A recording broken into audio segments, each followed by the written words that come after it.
Hello बच्चों, हम पढ़ रहे थे रीढ़ की हड्डी एकांकी जगदीश चंद्र माथुर द्वारा रचित।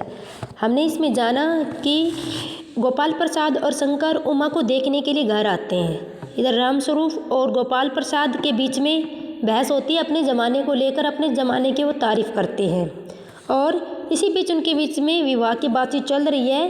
तो गोपाल प्रसाद रामस्वरूप से कहते हैं, मेरे कानों में भनक पड़ी कि आपकी लड़की ज़्यादा पढ़ी लिखी है। कहीं ऐसा तो नहीं है? हमें ज़्यादा पढ़ी लिखी लड़की नहीं चाहिए। मर्दों का तो काम ही है पढ़ना और योग्य बनना। यदि औरतें भी अंग्रेजी का अखबार पढ़ने लगेगी और पॉलिटिक्स पर बहस करने लगेगी तब हो चुकी गृहस्थी। रामस्वरूप भी उनकी इसी बात का समर्थन करते हैं और शिक्षा केवल पुरुषों के लिए है।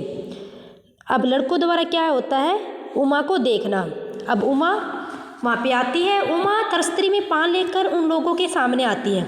उसकी आंखों पर चश्मा देकर बाप बेटा चौंक जाते हैं। गोपाल प्रसाद अपना संदेह प्रकट करते हैं, कहीं यह अधिक पढ़ाई के कारण तो नहीं है, लेकिन रामस्वरूप साफ इनकार कर देते हैं।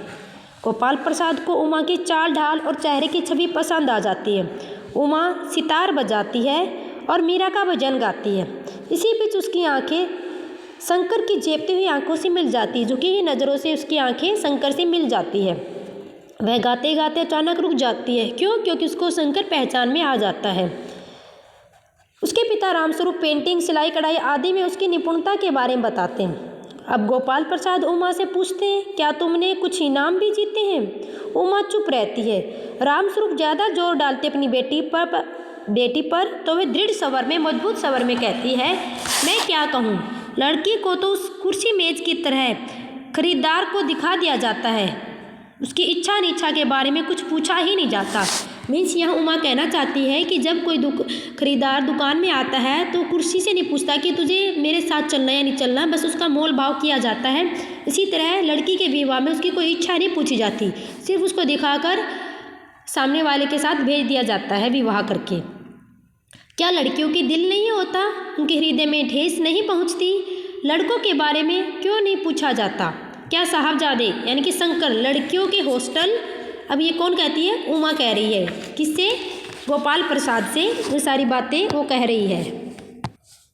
अब उमा कहती है कि क्या शंकर को लड़कियों के हॉस्टल के आसपास घूमते समय भगाए गए थे ना?